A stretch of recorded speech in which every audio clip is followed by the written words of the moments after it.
अस्सलाम वालेकुम। SMTV global के साथ मैं हूं आमना अनफाल। सबसे पहले news headlines.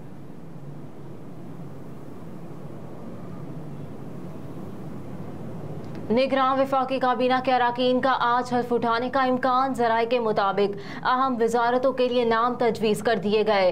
Doctor Shamshad Akhtar को निगरान वज़ीर ख़जाना के लिए नामजद किया गया, जबकि गौहर एजाज वज़ीर तिजारत, डॉक्टर ताबिश गौहर निगरान वज़ीर तवानाई होंगे। अनीक अहमद और डॉक्टर उमर सैफ को भी निगरान काबीना में शामिल किया जाएगा।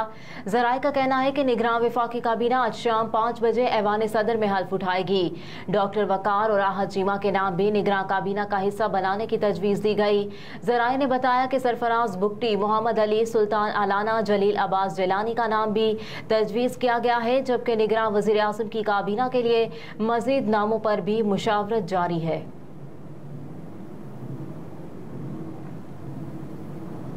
सदर मुमलिकत डॉक्टर आरिफ अलवी का IG पंजाब समेत 4 शख्सियात को हिलाल इम्तियाज देने का ऐलान। मुल्क के लिए गिरां कदर खिदमात के एतराफ़ पर IG पंजाब डॉक्टर उस्मान अनवर, साबिक प्रिंसिपल सेक्रेटरी फवाद हसन फवाद, साबिक चीफ सेक्रेटरी नासिर महमूद खोसा और जावेद असलम को हिलाल इम्तियाज से नवाजा जाएगा। काबीना डिवीजन के मुताबिक सदर मुमलिकत डॉक्टर आरिफ अलवी की जानिब से ऐलान के बाद चारों शख्सियात को आइंदा साल 23 मार्च 2024 को यौम पाकिस्तान की सालाना तकरीब में हिलाल इम्तियाज अवार्ड दिए जाएंगे।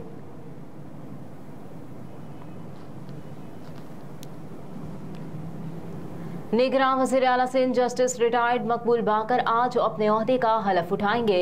हल्फ बर्दारी की तकरीब आज शाम को गवर्नर हाउस में होगी। गवर्नर सिंध कामरान खान टिसोरी की मसरूफियात के बायस तकरीब हल्फ बर्दारी निगरान वज़ीर आला सिंध जस्टिस रिटायर्ड मकबूल बाकर की नामजदगी के 2 दिन बाद मुनक़िद की जा रही है। निगरान वज़ीर आला जस्टिस रिटायर्ड मकबूल बाकर की हल्फ बर्दारी तकरीब में शिरकत के लिए सूबे की अहम शख्सियात और सियासी रहनुमाओं को मदऊ किया गया है।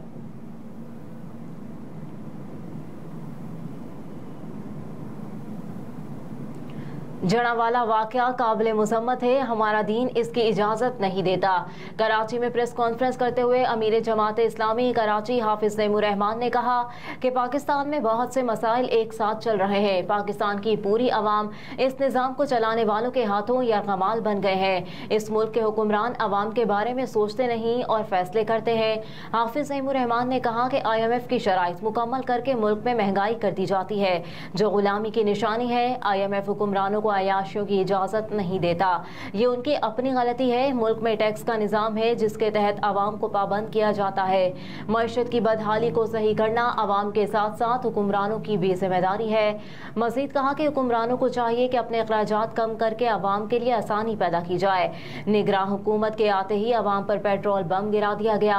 निगरान वज़ीर आज़म से दरख्वास्त है हुक्मरानों के अखराजात को कम करके आवाम को सहूलियात दें, जो टैक्स आवाम पर लगाया जाता है।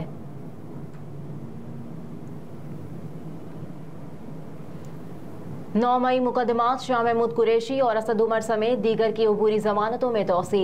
इंसदाद दहशतगर्दी अदालत लाहौर ने आइंदा समात पर वकला से दलाइल तलब कर लिए। अदालत ने फवाद चौधरी की हाजिरी मुआफ़ी की दरख्वास्त पर फैसला महफूज किया। दूसरी जानिब गुज़िश्ता रोज़ पाकिस्तान तहरीक इंसाफ ने निगरान वज़ीर आज़म अनवारुल हक काकड़ को खत लिखा। वाइस चेयरमैन शाह महमूद कुरैशी की जानिब से लिखे गए खत में कहा गया कि असम्बलियों की कबल अज़ वक्त तहलील पर आइन 90 रोज़ में इंतखाबात का कहता है।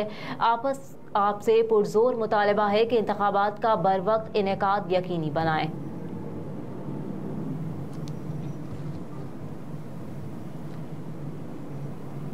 अदालत का हसन नियाजी को 18 अगस्त तक पेश करने का हुक्म। हसन नियाजी के वालिद हफीजुल्लाह नियाजी की जानिब से बेटे की बाजियाबी के लिए दायर दरख्वास्त पर लाहौर हाई कोर्ट के जस्टिस सुल्तान तनवीर ने तहरीरी हुक्मनामा जारी किया। दरख्वास्त में IG पंजाब समेत दीगर को फरीक बनाया गया। अदालत आलिया की जानिब से तहरीरी हुक्म में कहा गया कि फरीकेन हसन नियाजी की बाजियाबी के हवाले से आइंदा समात पर रिपोर्ट जमा करवाएं। अगर हसन नियाजी किसी फरीक की तहवील में है तो 18 अगस्त को अदालत पेश किया जाए।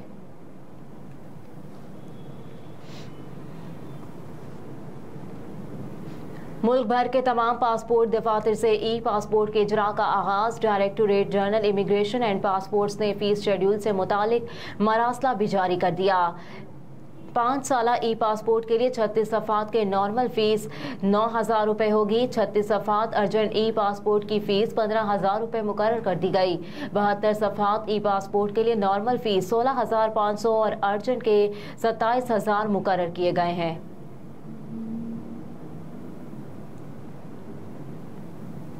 साबिक प्रिंसिपल सेक्रेटरी फवाद हसन फवाद की जमानत मनसूखी की दरख्वास्त खारिज। केस की समाअत जस्टिस एजाजुल एहसन की सरबराही में 3 रुकनी बेंच ने की। सुप्रीम कोर्ट ने फवाद हसन फवाद के खिलाफ दरख्वास्त गैर मुअस्सर होने की बिना पर खारिज की। दौरान समाअत स्पेशल प्रोसिक्यूटर नैब रिजवान सती ने कहा कि रेफरेंस में फवाद हसन फवाद ट्रायल कोर्ट से बरी हो चुके हैं। मुलजिम के बरी होने से जमानत मनसूखी की दरख्वास्त गैर मुअस्सर हो चुकी।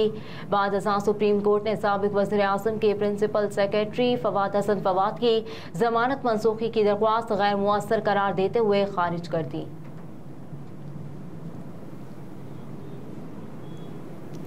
अफगानिस्तान के खिलाफ सीरीज कौमी स्क्वाड आज श्रीलंका रवाना होगा। पाकिस्तान और अफगानिस्तान की टीमों के दरमियान 3 एक रोज़ा मैचेस की सीरीज का पहला वनडे मैच 22 अगस्त को खेला जाएगा। अफगानिस्तान के खिलाफ सीरीज की तैयारी के लिए पाकिस्तान में दस्तयाब क्रिकेटर्स का कैंप लाहौर में लगाया गया, जो 3 रोज़ की ट्रेनिंग के बाद ख़त्म हो गया। आखिरी रोज़ खिलाड़ियों ने सेनारियो मैच खेला। मैच के दौरान ऑलराउंडर फ़हीम अशरफ की टांग पर बैटर सलमान अली आगा की शॉट लग गई और वो ग्राउंड से बाहर चले गए। टीम मैनेजमेंट के मुताबिक इंजरी संजीदा नौयत की नहीं है। पाकिस्तान से सलमान आगा, अब्दुल्ला शफीक, फ़हीम अशरफ, सऊद शकील, मोहम्मद रिजवान, तैयब ताहिर, शाहीन अफरीदी, हारिस रऊफ और वसीम जूनियर सपोर्ट स्टाफ के हमरा आज दोपहर को श्रीलंका रवाना होंगे।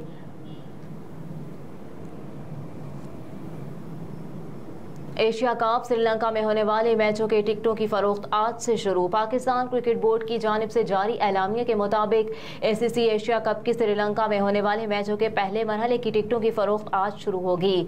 पीसीबी के मुताबिक एशिया कप की श्रीलंका में होने वाले मैचों के दूसरे मरहले के टिकटों की फरोख्त पाकिस्तानी वक्त के मुताबिक शाम 6:30 पर शुरू होगी।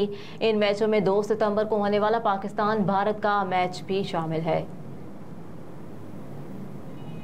हेडलाइंस आपने जानी। न्यूज़ स्टूडियो से फिल वक्त इतना ही। आप देखते रहिए SMTV ग्लोबल।